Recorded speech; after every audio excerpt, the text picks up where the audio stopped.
একজন ব্যক্তি ছিলেন ইয়ামান দেশে, ওয়াইসাল কারনি। আমরা যে গ্রাম্য ভাষায় বলে ওয়াস কুরুনি, কি বলে? আরে ভাই কথা বলেন না, কি বলে? মসজিদে আসলে এক ধরনের বুবার মতো হয়ে যান কেন? এখানে না সুবহানাল্লাহ আলহামদুলিল্লাহ হা না বললে সওয়াব হয়। দোকানপাটে বৈশা 2 ঘন্টা হা না কইলেও তো গুনাহ সওয়াব হয় না, বরং ওই জায়গায় গুনাহ হয়। কথা বলেন ঠিক না বেটি? আরেকজনের চরিত্রের ব্যাপারে কথা কইছে, কিও ঠিক নেই, হ্যাঁ ঠিক, অথচ আপনি কিছুই জানেন না। কথা বলেন এরকম না বিষয়টা?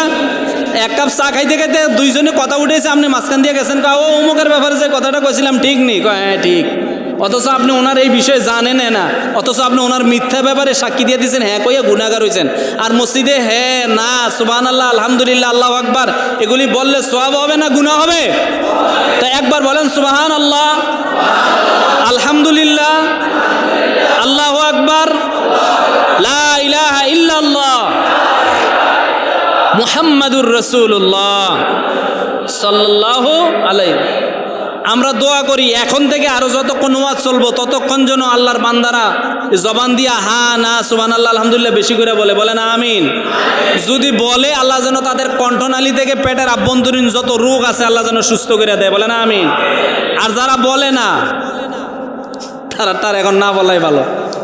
যারা এখন থেকে সুবহানাল্লাহ আলহামদুলিল্লাহ হা না জি আস্তে আস্তে বলে তারা যেন বলার তৌফিক হয়, বলে না আমিন। মুসা নবীর নাম শুনছেন আপনারা?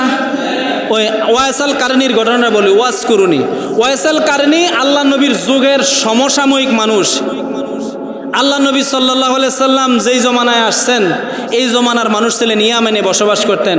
ওয়াইস কারনি আল্লাহ নবীর সঙ্গে জীবনে দেখা করতে পারেন নাই, কিন্তু কালিমা পড়ে কি হয়েছেন? মুসলমান হয়ে গেছেন, বলেন সুবহানাল্লাহ। আল্লাহ নবী উফাত মুবারকের সময় দুনিয়া থেকে বিদায় হয়ে যাওয়ার সময় নিজের জামা মুবারক ওয়াজ কুরনির হাদিয়া দিয়ে গেছেন, বলেন সুবহানাল্লাহ। আল্লাহ নবী হযরত উমর এবং সাহাবীদের বলে গেছেন, উমর ইয়ামান রাষ্ট্র থেকে ওয়াজ কুরনি ওয়াইসাল কারনি তার মার সেবার করার কারণে আসতে পারে নাই, আমার সঙ্গে দেখা করতে পারে নাই। এমন একটা সময় আসবে ওয়াজ কুরনি এই দেশে আসবেন ব্যবসার উদ্দেশ্যে, যদি তুমি তার সাক্ষাৎ পাও উমর তাহলে নিজের জন্য মাগফিরাতের ক্ষমার দোয়া চাইয়া নিও, বলেন সুবহানাল্লাহ। তবে তার কিছু আলামত দিয়ে গেছেন। আপনার তাবি সাহাবীদের পরের তবকা যে তাবি আছে, তাবিদের ভিতরে সর্বশ্রেষ্ঠ তাবিদের কাতারে ছিলেন ওয়াইসাল কারনি, বলেন সুবহানাল্লাহ। ওয়াইসাল কারনি পুরা শরীর শ্বেতরোগ ধবধবে সাদা হয়ে গেছিল। এরকম শ্বেতরোগী আছে না আমাদের সমাজে? পুরা শরীরটা কি হয়ে গেছে? শ্বেতরোগে পরিপূর্ণ হয়ে গেছে।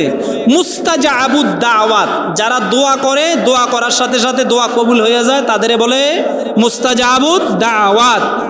উম্মতের ভিতরে মুস্তাজাবুদ দাওয়াত ছিলেন তাবিদের ভিতরে এই ওয়াইসাল কারনি। যখন আল্লাহর কাছে দোয়া করছেন, আল্লাহ আমার এই শ্বেতরোগটা পুরাটা ভালো করে দেন, বলেন সুবহানাল্লাহ। পুরা শরীরের শ্বেতরোগ ভালো হয়ে গেছে। শুধু একটা অংশ, একটা পয়সা পরিমাণ, দেড়হাম পরিমাণ জায়গা খালি ছিল, ওইটা শ্বেতরোগ রয়ে গেছে। আল্লাহ নবী বলেন, ওমর ইয়ামান থেকে যখন আসবে ওয়াইসাল কারনি তার এই এই আলামত হবে, এই এই চিত্র হবে, এই এই লক্ষণ দেখে তারে চিনতে পারবা। আর তার শরীরে 1 দিরহাম পরিমাণ শ্বেতরোগের সাদা দাগটা থাকবে। যদি তাকে পাও তাহলে তুমি উমরের জন্য মাগফিরাতের দোয়া করাইয়া নিও, বলেন সুবহানাল্লাহ।